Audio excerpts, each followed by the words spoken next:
Hello दोस्तों, innovative career institute के online platform पर मैं प्रियंका आपके लिए यूआरओ की शॉर्ट नोट सीरीज के तहत आज राजस्थान के उद्योग की संस्थाएं, राजस्थान की औद्योगिक नीतियां, इनके बारे में चर्चा करेंगे।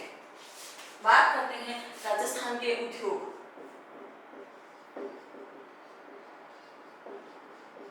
राजस्थान के उद्योग को अपन ने पिछली क्लास में कवर किया था। इस क्लास में अपन बात करेंगे राजस्थान की औद्योगिक नीतियां कौन सी, औद्योगिक नीतियां,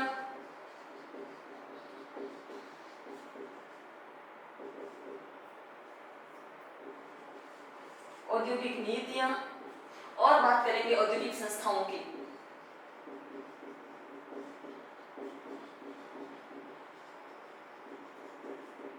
औद्योगिक संस्थाएं कौन कौन सी राजस्थान में कार्यरत है और वो किन किन क्षेत्र को कवर करती है, उसके बारे में आज बात करेंगे। राजस्थान की सबसे पहले राजस्थान की नीति, औद्योगिक नीतियों की बात करते हैं तो सबसे पहली प्रथम औद्योगिक नीति 1978 में आई थी और वर्तमान की औद्योगिक नीति है जो वर्तमान में वो 1 जुलाई 2019 में आई।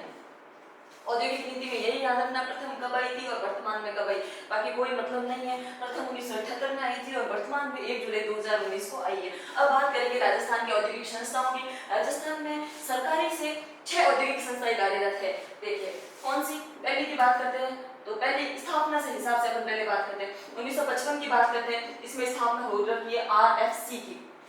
1955 ये संस्थाएं हुई, आरएफसी हुई, इको हुआ, राजसिको हुआ, रूडा हुआ, आईएल हुआ, आरईआईएल, ये सारी संस्थाओं की आज बात करेंगे। तो 1955 में ये है राजस्थान वित्त निगम। राजस्थान वित्त निगम 1955 में। और दूसरे नंबर पे बात करते हैं तो 1961 की बात करेंगे। 1961 में है राजसिको, राजस्थान लघु उद्योग निगम।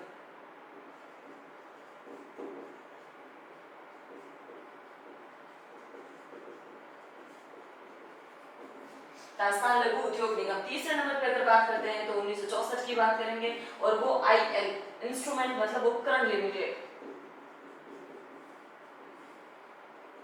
उपकरण लिमिटेड। चौथे नंबर की बात करते हैं तो आ जाएगा 1980। 1980 में है रिको, राजस्थान राज्य औद्योगिक विकास एवं निवेश निगम। पांचवे की बात करते हैं तो 1981 की बात करेंगे। 1981 पे है आरईआईएल, राजस्थान इलेक्ट्रॉनिक्स उपकरण लिमिटेड, राजस्थान इलेक्ट्रॉनिक्स उपकरण लिमिटेड। और छठे पे बात करेंगे तो 1991 की बात करेंगे और यहाँ मिलेगा अपन को board of investment promotion, board of investment promotion, निवेश संवर्धन ब्यूरो।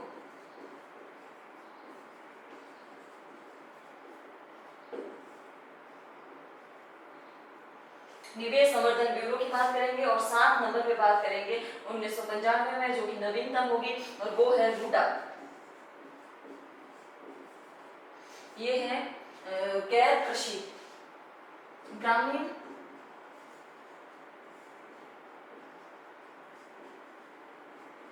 गैर कृषि विकास एजेंसी।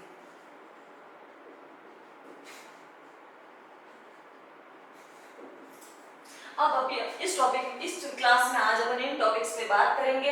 1955 में है आरएफसी की स्थापना, राजस्थान वित्त निगम की बात करते हैं। 1961 में राजसिको की बात करेंगे, राजस्थान लघु उद्योग निगम। और 1964 में आईएल, उपकरण लिमिटेड। 1980 में रिको की बात करेंगे, राजस्थान राज्य औद्योगिक विकास एवं निवेश निगम। और 1981 की बात करते हैं तो आरईआईएल, राजस्थान इलेक्ट्रॉनिक्स उपकरण लिमिटेड। 1991 की बात करते हैं तो BIP, bureau of investment promotion. और 1995 की बात करते हैं तो रूडा है ग्रामीण गैर कृषि विकास एजेंसी की बात करते हैं। इनमें देखिए, इनमें 2-3 तो शॉर्ट में ही है, जैसे कि आईएल की अगर बात करें और आरईआईएल की। आईएल की बात करते हैं तो इसको तो सरकार ने बंद ही कर दिया, अभी वर्तमान में कार्यरत है ही नहीं, इसको सरकार ने बंद कर दिया। आरईआईएल की बात करते हैं तो ये भारी उद्योग मंत्रालय कहते हैं केंद्र सरकार, ये केंद्र सरकार ने बंद कर दिया आईएल को, इसका कोई वर्किंग अभी है ही नहीं। और आरईआईएल की बात करते हैं, इसको केंद्र सरकार ने भारी उद्योग मंत्रालय के तहत ले लिया, इसकी जो वर्किंग होती है वो भारी उद्योग मंत्रालय के तहत होती है। और अगर अपन बात करते हैं बीआईपी, निवेश संवर्धन ब्यूरो मतलब राजस्थान में निवेश को बढ़ावा देना। राजस्थान में अगर कोई भी निवेशक आता है तो उसको आसानी से यहाँ पे निवेश करने के लिए माध्यम मिल जाए, इसीलिए निवेश संवर्धन ब्यूरो को लेते हैं। निवेश संवर्धन ब्यूरो का क्या बात करते हैं वन बाय वन।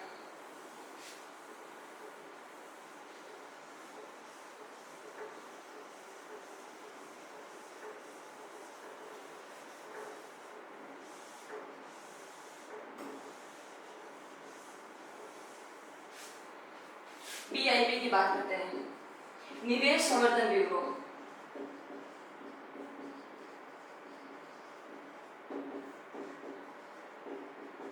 इसकी स्थापना 1991 में की गई है और ये क्या करती है, ये राजस्थान में निवेश को बढ़ावा देने का और नोडल एजेंसी है ये। इसका अध्यक्ष होते हैं सीएम होते हैं और इसके उपाध्यक्ष होते हैं वो उद्योग मंत्री होते हैं।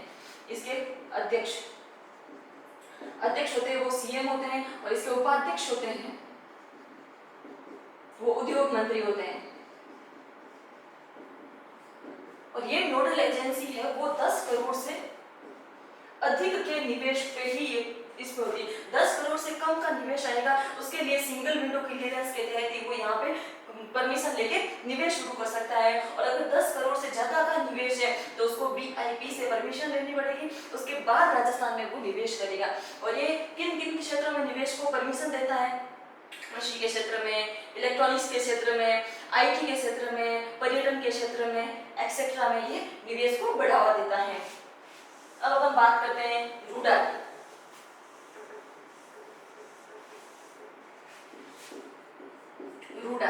रूडा है ग्रामीण गैर कृषि।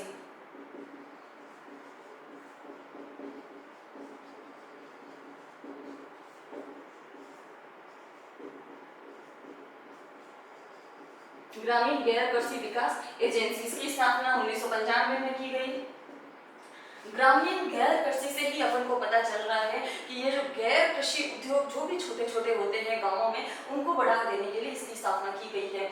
ये क्या करता है कि जो भी जैसे कि कोई पोल्ट्री का काम हो गया, जैसे ब्लू पोल्ट्री, सांगानेरी पोल्ट्री ये हो गया, और या फिर कोई आप बात कर लो तो कोटा डोरिया साड़ियाँ, जैनर की साड़ियाँ इनका हो गया हो जाए, या फिर बंदेज का हो गया, जैसे बंदेज का काम सिखावटी में सबसे ज्यादा चूरू सुजानगढ़ तो फेमस है बंदेज के लिए, तो उनकी बात करें। इन सब का ये क्लस्टर बनाता है और क्लस्टर से इसको विश्व स्तर पर पहचान बनाता है और जी टैग दिलवाता है। ये काम रूडा का है।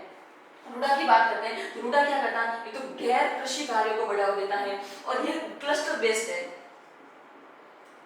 छोटे छोटे जहाँ भी कोई गांव में छोटे छोटे कहीं कहीं ये छोटे छोटे उद्योग चल रहे हैं उनको मिला के एक बड़ा करके और उसको विश्व स्तर पहचान दिलवाना कि हमारे यहाँ का ये है, और उसको जीआई टैग दिलवाना, भौगोलिक सूचक जीआई टैग दिलाना ये रूडा का काम है। इसके तहत अपन अगर एग्जाम्पल में देखें तो चर्म क्लस्टर की बात करेंगे, इसके तहत वो संचालित है जो बानसून अलवर में है।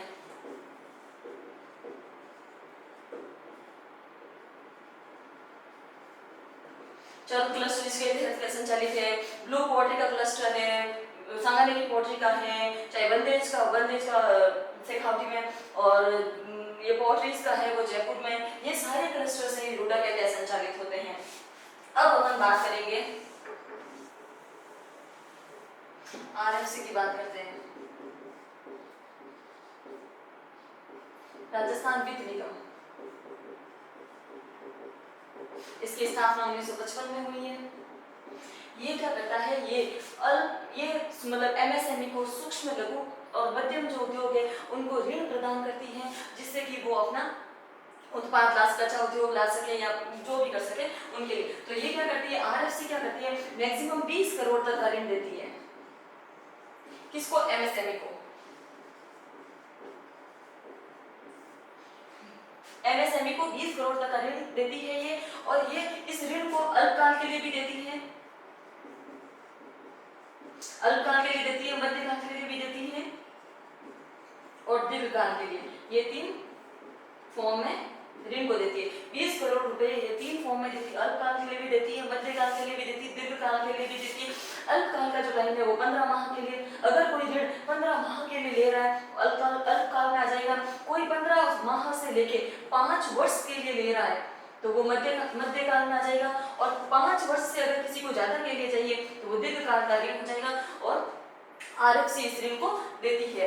आरएफसी की और बात करते हैं, आरएफसी के तहत और क्या आता है। आरएफसी के तहत है सैमफेक्स योजना आती है, टेक्नोक्रेट आती है, शिल्प बाड़ी आती है, अभी बात करते हैं उनकी।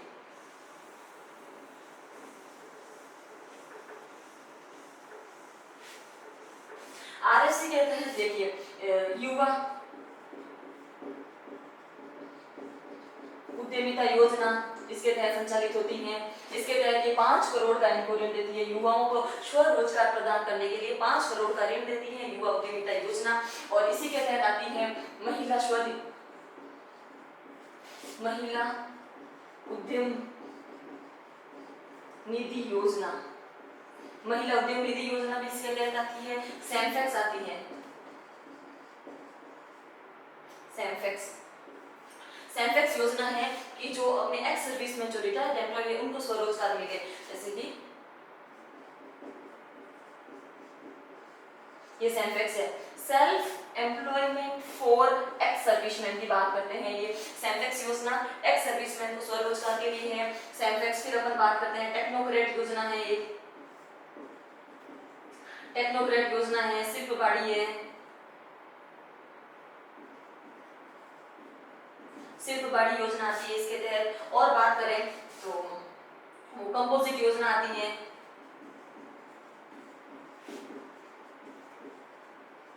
फ्लेक्सी ऋण योजना और टॉप अप ऋण योजना, ये दोनों भी आती हैं।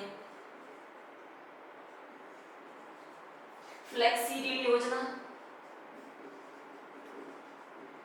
और टॉप अप ऋण योजना,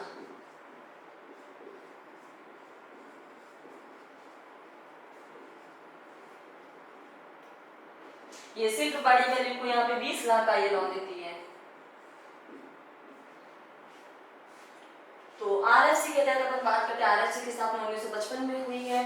आरएफसी अपन को एमएसएमई लघु मध्यम और लघु आरएफसी एमएसएमई के लिए अल्पकाल, मध्यम काल और दीर्घकाल के लिए लोन देती है। मैक्सिमम ये 20 करोड़ का देती है। अल्पकाल के लिए अपन को पता है 15 माह तक का कोई लोन ले रहा है तो वो अल्पकाल के लिए आ जाएगा। 15 माह से 5 वर्ष का ले रहा है तो वो मध्यकाल में आ जाएगा। 5 वर्ष से अधिक का कोई ऋण ले रहा है तो वो दीर्घकाल में आ जाएगा। और आरएफसी के अंतर्गत ये योजनाएं हैं जो इसके तहत संचालित होती है। युवा उद्यमिता योजना जिसके तहत 5 करोड़ का युवाओं को स्वरोजगार प्रदान करने के लिए ऋण दिया जाता है। महिला उद्यम निधि योजना, महिलाओं को उद्यम में प्रोत्साहन देने के लिए इस योजना को संचालित किया जा रहा है। सैमफेक्स योजना है कि जो रिटायर्ड जो एक्स सर्विसमैन कैंडिडेट्स हैं उनको स्वरोजगार मिल सके, इसलिए सैमफेक्स योजना। टेक्नोक्रेट योजना, शिल्प बाड़ी योजना, कंपोजिट योजना, फ्लेक्सी ऋण, टॉप अप ऋण योजना, ये सारी योजनाएं आरएफसी के तहत आती है। अब अपन बात करेंगे राजसिको की।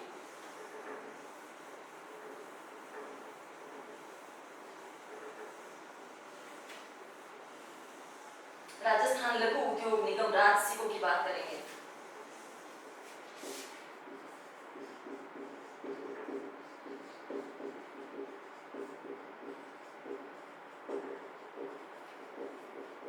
राजस्थान लघु उद्योग निगम, इसकी स्थापना कब हुई है? इसकी स्थापना 1961 में हुई है। ये क्या करता है? ये लघु उद्योग शब्द आ रहा था तो ये क्या करेगा कि लघु और कुटीर को, ये राजसिको है लघु और कुटीर को ऋण प्रदान करता है जिससे वो अपना कच्चा माल ला सके, अपना उत्पाद भी निर्मित कर सके और ये जो भी निर्मित उत्पाद है उसका विपणन भी करवाता है। राजसिको क्या करता है? अपनी शॉप्स लगाता है, उसके तहत जो ये माल उत्पादित होता है उसका विपणन भी करवाता है। तो राजसिको क्या काम है? लघु व कुटीर को क्या देना? ऋण देना है और इनके द्वारा जो उत्पाद बनता है, उत्पाद उसका क्या करना है? विपणन भी करना है, उसका विपणन भी ये करवाता है। राजसिको है ना, राजस्थली एम्पोरियम शॉप्स नाम से संचालित करते हैं दुकानें।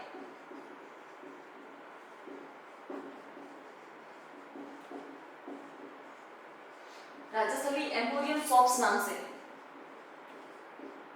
ये दुकानें संचालित करता है और ये राजस्थान में भी इसकी शॉप्स है और भारत में भी इसकी शॉप्स है। राजस्थान में इसकी 3 शॉप्स है। अगर राजस्थान की बात करें तो राजस्थान में इसकी एक तो माउंट आबू पर है,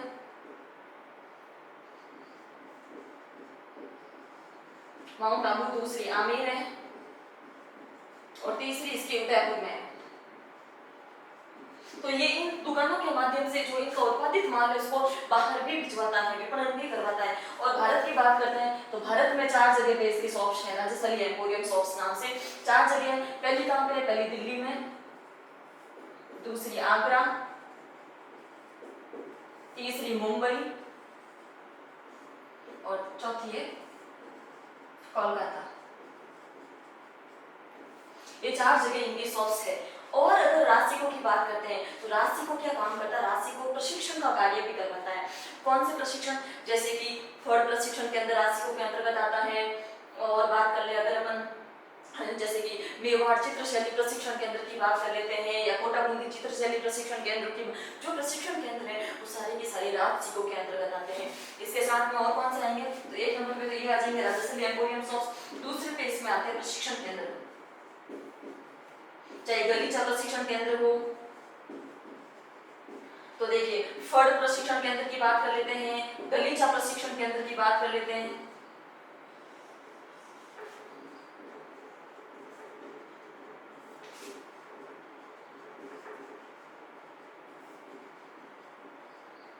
ये इसी के तहत आते हैं, चाहे मेवाड़ चित्रशैली प्रशिक्षण केंद्र हो, कोटा बूंदी प्रशिक्षण केंद्र हो, ये सारे इसी के तहत आते हैं।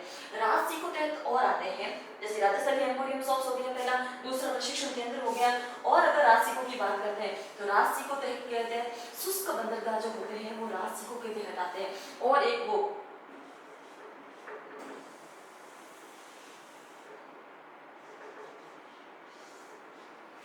एयर कार्गो, देखिए राजसिको के तहत एयर कार्गो और शुष्क बंदरगाह ये दोनों राजसिको के तहत आते हैं। राजस्थान में एयर कार्गो कहाँ है? एयर कार्गो जहां पे माल को एयर के साथ मतलब प्लेन से ले जाया जाता है वहां पे एयर कार्गो। तो विमान से कहां पे ले जाया जाता है? तो एक तो सांगानेर में है पहला, और दूसरा भी जयपुर में ही है, सीतापुरा।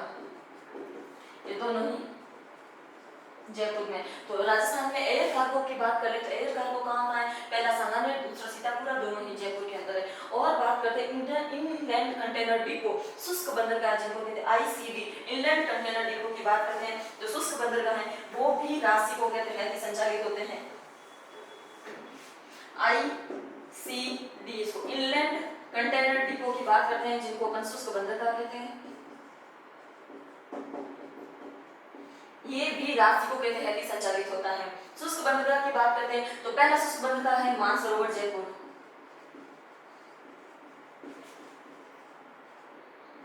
मानसरोवर जयपुर की बात करते हैं, 4 टोटल शुष्क बंदरगाह है। पहला ये हो गया और बाकी दूसरे के वो 3B पे काम, 3B है। 3B क्या है? भिवाड़ी, बासनी और भीलवाड़ा। 3B कौन सा? भिवाड़ी, अलवर, भिवाड़ी, भीलवाड़ा और बासनी है जोधपुर में। ये 3 तो 4 हो गए मानसरोवर जयपुर का, 3B भिवाड़ी, भीलवाड़ा, बासनी, 3B ये हो गए इनमें शुष्क बंदरगाह। और एक निजी क्षेत्र का एक शुष्क बंदरगाह कार्यरत है वो है पालगांव जोधपुर में। निजी क्षेत्र का एक ही है शुष्क बंदरगाह। निजी क्षेत्र का शुष्क बंदरगाह की बात करते हैं तो वो पालगांव जोधपुर है। अब अपन बात करते हैं, वापस से एक बार रिवाइज करते हैं, राजसिको की बात करते हैं। राजसिको की स्थापना 1961 में हुई। इसका नाम है राजस्थान लघु उद्योग निगम। लघु उद्योग मतलब ये लघु और कुटीर जो है उनको ये ऋण प्रदान करता है और उनके उत्पाद को ये वापस विपणन भी करवाता है। और इसके तहत ये राजस्थली एम्पोरियम शॉप्स नाम से दुकानें संचालित करता है और वो दुकानें राजस्थान में माउंट आबू, आमेर और उदयपुर में है। और भारत की बात करते हैं दिल्ली, आगरा, मुंबई और कोलकाता में है। उसके बाद राजसिको बात करते हैं तो ये प्रशिक्षण केंद्र जो भी होते हैं, फर्ड प्रशिक्षण केंद्र, गलीचा प्रशिक्षण केंद्र, मेवाड़ चित्रशैली प्रशिक्षण केंद्र, ये जो प्रशिक्षण केंद्र है वो संचालित भी राजसिको ही करवाता है। उसके बाद बात करते हैं एयर कार्गो कॉम्प्लेक्स की बात करते हैं। एयर कार्गो राजस्थान में 2 अभी कार्यरत है, सांगानेर और सीतापुरा, दोनों की दोनों जयपुर में है। फिर इनलैंड कंटेनर डिपो शुष्क बंदरगाह की बात करते हैं तो शुष्क बंदरगाह 4 राजस्थान में है। 4 में पहला मानसरोवर जयपुर है और फिर 3B है भिवाड़ी, भीलवाड़ा और बासनी। फिर निजी क्षेत्र का एक इनलैंड कंटेनर डिपो कार्यरत है वो है पालगांव जोधपुर का। अब अपन बात करेंगे रीको की। रीको की स्थापना 1980 में की गई। रीको राजस्थान राज्य औद्योगिक विकास और निवेश निगम बात करते हैं लास्ट है रिको की।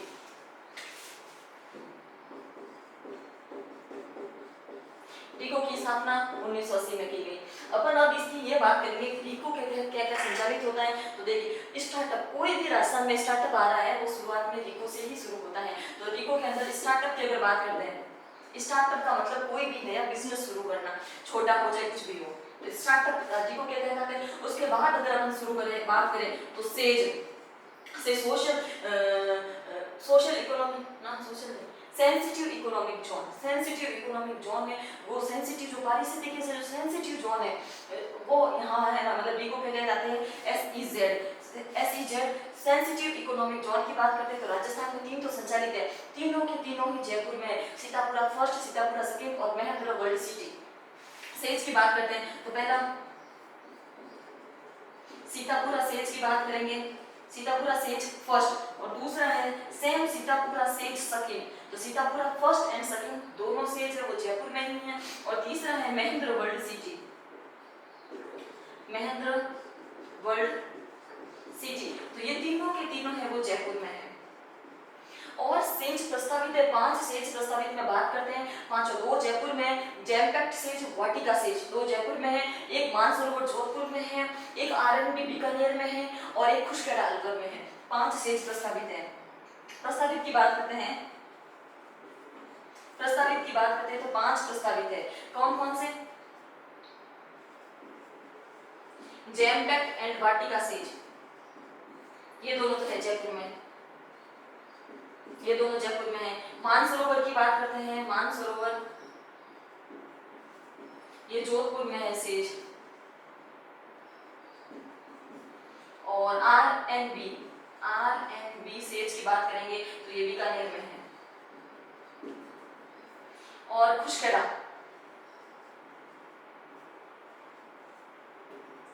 की बात करते हैं तो वो अलवर में है। सेज की बात करते हैं, रिको कहते हैं सेज 3 सेज अभी संचालित है, सीतापुरा फर्स्ट और सीतापुरा सेकंड और महेंद्र वर्ल्ड सिटी ये संचालित है और ये जयपुर के हैं, जयपुर में है। 5 प्रस्तावित है, जैमपैक्ट सेज और वाटिका सेज है वो जयपुर में है, मानसरोवर जोधपुर में है, आरएनबी बीकानेर में है, खुशखेड़ा अलवर में है। ये रिको कहते हैं सेज संचालित है। इसके बाद अपन अगर बात करते हैं तो ईपीआईजेड की बात करेंगे, एक्सपोर्ट प्रमोशन जोन की बात करते हैं, एक्सपोर्ट प्रमोशन इन्वेस्टमेंट निवेश जोन की बात करते हैं। तो ये राजस्थान में, हाँ इसका एक ट्रिक, इसको याद रखने का लिंक याद रख रहे हैं कि सीताजी नीम का बोरा भर कर लाए।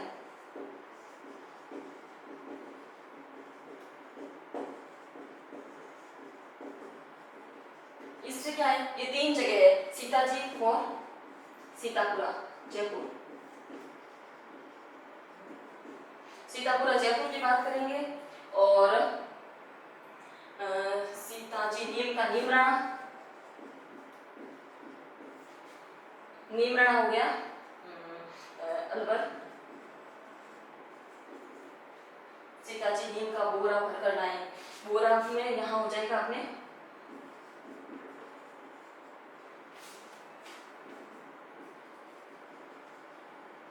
बोरा है ना जोधपुर। तो ईपीआईजेड की बात करते हैं तो सीताजी नीम का बोरा भरकर लाए, सीतापुरा जयपुर, नीमराणा अलवर और बोरानाडा जोधपुर की बात करेंगे।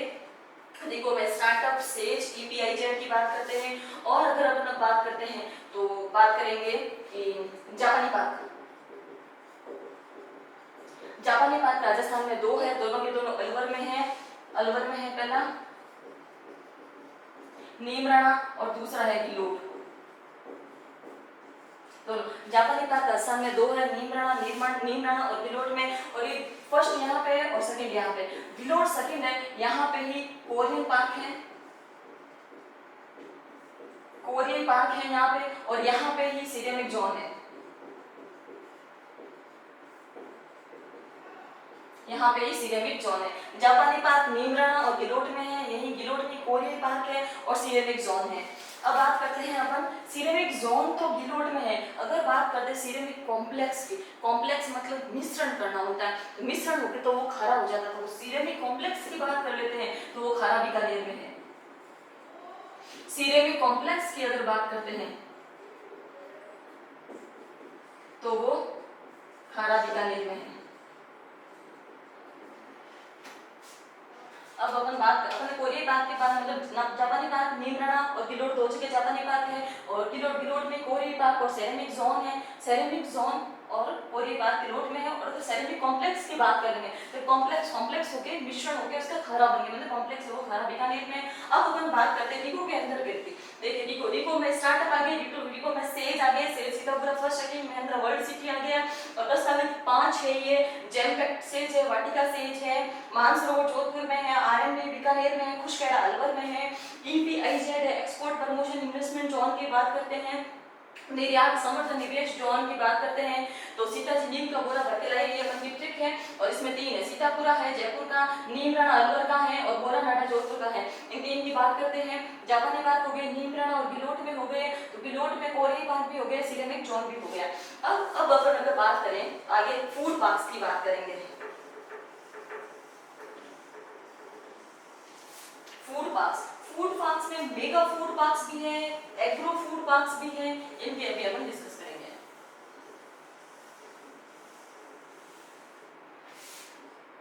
अब बात करते हैं फूड पार्क्स। फूड पार्क की बात करते हैं तो फूड पार्क में एक तो मेगा फूड पार्क अपन पढ़ते हैं जो केंद्र सरकार का है, मेगा फूड पार्क, और फिर अपन पढ़ेंगे mini food park.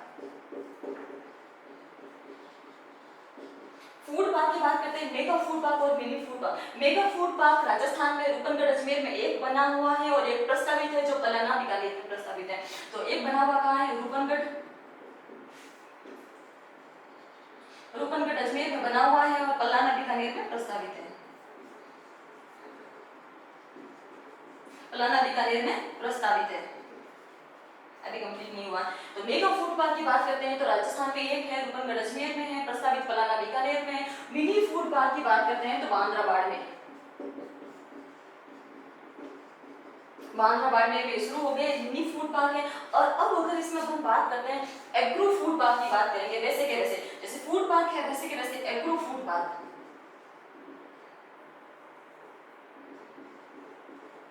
Agro food park, और ऐसा कैसे इसका मिनी एग्रो फूड पार्क है।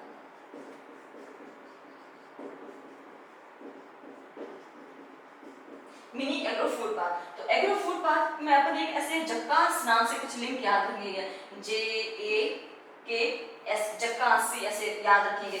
और नेक्स्ट होगा वो नीचे होगा, 5 है इसमें, तो J for Jodhpur,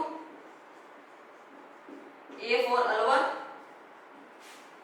K for Kota, S for Shri Ganganagar, और एक नीचे क्षेत्र का है जो है झालावाड़ में।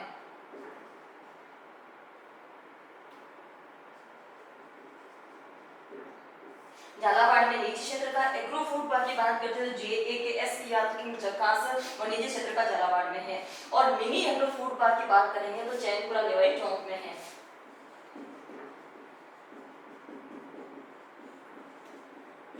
चैनपुरा लेवाई चौक में मिनी एग्रो फूड पार्क है।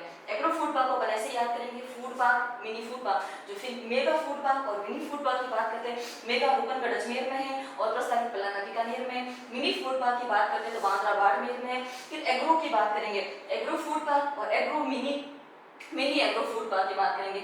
एग्रो फूड पार्क है वो अपने JAKS और झालावाड़ में है, और मिनी एग्रो फूड पार्क की बात करेंगे तो चैनपुरा लेवाई चौक में है। अब अपन बात करते हैं इनका IT पार्क्स की। IT पार्क कहाँ पे है, तो जयपुर, जोधपुर, उदयपुर, कोटा, 4 जगह IT पार्क है, बड़ी सिटीज में होना है। जयपुर, जोधपुर, उदयपुर और कोटा, इन 4 जगह है IT पार्क्स। और बायोटेक्नोलॉजी पार्क की बात करते हैं,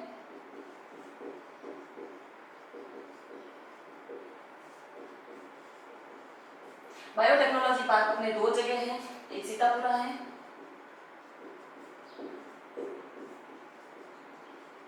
सीतापुरा जयपुर, और नीमराणा अलवर। रिको में food parks, mini food park, agro food park, mini agro food park और IT पार्क्स और बायोटेक्नोलॉजी पार्क, ये भी रिको के तहत आते हैं। IT park Jaipur, Jodhpur, Udaipur, Kota, biotechnology park Sitapura, Jaipur और नीमराणा अलवर। अब अपन के 2 बचते हैं, स्टोन पार्क और टेक्सटाइल पार्क, बाकी सारे हो गए।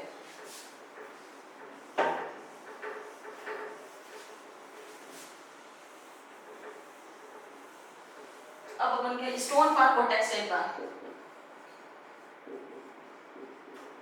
एक स्टोन पार्क और एक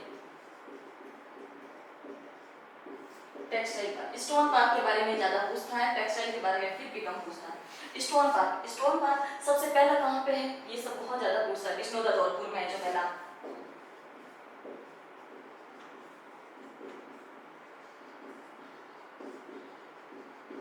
स्टोन मतलब पत्थरों का पार्क कहाँ पे है, तो विष्णुदा धौलपुर में है। सबसे पहले वहाँ लाल पत्थर होता ही है। और दूसरा है सिकंदरा दोसा में, जहाँ पे लाल पत्थरों की मंडी है। सिकंदरा दोसा, जहाँ पे लाल पत्थरों की मंडी है सिकंदरा दोसा में। तो स्टोन पार्क 5 है। पहला विष्णुदा, ये पूछते हैं प्रथम स्टोन पार्क, तो प्रथम स्टोन पार्क विष्णुदा धौलपुर है, दूसरा सिकंदरा दोसा में है। फिर तीसरे पे बात करेंगे तो मंडोर जोधपुर की बात करेंगे। चौथे की बात करेंगे तो मांडना कोटा की बात करेंगे।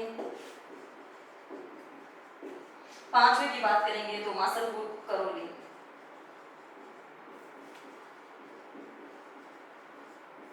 मासलपुर करौली की बात करेंगे। अब विष्णुदा धौलपुर, सिकंदरा दोसा, मंडोर जोधपुर, मांडना कोटा और मासलपुर करौली। टेक्सटाइल पार्क की बात करें, टेक्सटाइल पार्क भी 5 जगह है। हाँ, तो टेक्सटाइल पार्क की बात करते हैं, बालोतरा है, बगरू है, पाली है, दौसा है और किशनगढ़ है। ये 5 जगह टेक्सटाइल पार्क है। रिको, रिको थोड़ा सा बड़ा कवरेज में आता है, लेकिन रिको बहुत ही इंपॉर्टेंट है। रिको कहते हैं, सबसे पहले अपन ने बड़े सेज पढ़े हैं कि सेज आते हैं सीतापुरा फर्स्ट सेकंड वाले, महिंद्रा वर्ल्ड सिटी वाले, और जो प्रस्तावित हैं वो कौन कौन से, जैमपेक्ट सेज, वाटिका सेज हो गया, मानसरोवर जोधपुर का हो गया, आरएनबी बीकानेर का हो गया और पुष्कर अलवर का। ये 5 प्रस्तावित है, उसकी बात की थी। फिर अपन ने बात की थी EBIZ की, एक्सपोर्ट प्रमोशन इन्वेस्टमेंट जोन की बात की है। निवेश, निर्यात को बढ़ाने के लिए जो निवेश के जोन है उनकी बात की। तो सीताजी नीम का बोरा करके लाए, सीतापुरा जयपुर वाला, नीम का बोरा से नीमराना हो गया, बोरा फॉर कोराना जोधपुर हो गया, इसकी बात की अपन ने। फिर अपन ने बात की थी जापानी पार्क की, जापानी पार्क नीमराना और गिलोट में है, उनकी बात की। गिलोट में कोरी पार्क भी है, सेरेमिक जोन भी है, अपन ने उनकी बात की थी। फिर अपन ने मेगा फूड पार्क्स की, मिनी फूड पार्क की, इनकी बात की थी। और आईटी पार्क की, biotechnology park, IT park Jaipur, Jodhpur, Udaipur, Kota में है। बायोटेक्नोलॉजी पार्क सीतापुरा, जयपुर और नीमराना अलवर में है। फिर स्टोन पार्क बहुत इंपॉर्टेंट है, ये सब इसके क्वेश्चन पूछना है इसका। विष्णुदा धौलपुर का पहला, ये स्टोन पार्क कहाँ पे है, तो विष्णुदा धौलपुर में है। सिकंदरा दोसा, मंडोर जोधपुर, मांडना कोटा, मासलपुर करौली। इसी के तहत आपके ये उद्योग राजस्थान में औद्योगिक कौन कौन सी संस्थाएं हैं, तो सारा टॉपिक यहाँ पे खत्म होता है। इससे बाहर इनसे क्वेश्चन नहीं निकलना है। पूछता आरपीसी ने पूछा भी है क्वेश्चन एक बार, शायद ऐसा ही और आरएस में कहीं पूछा हुआ क्वेश्चन है, वो वाला इन्वेस्ट, वो इनकी संस्थाओं से पूछा। आईएल जो उपकरण लिमिटेड है उनका, हिंदुस्तान साल्ट लिमिटेड, इनसे और ये क्वेश्चन निकाला गया है। तो आरपीसी क्वेश्चन निकालेगा तो इन्हीं से निकालेगा, बाकी कोई चांस नहीं है क्वेश्चन ये। आई होप आपको ये लेक्चर पसंद आया होगा, और आपको अगर इसकी शॉर्ट नोट्स आप यहाँ से बना सकते हो, और अगर आपको शॉर्ट नोट्स की पीडीएफ चाहिए, हमारे इनोवेटिव कैरियर इंस्टीट्यूट नाम से टेलीग्राम के चैनल है, उस पर आपको इसकी पीडीएफ मिल जाएगी। धन्यवाद।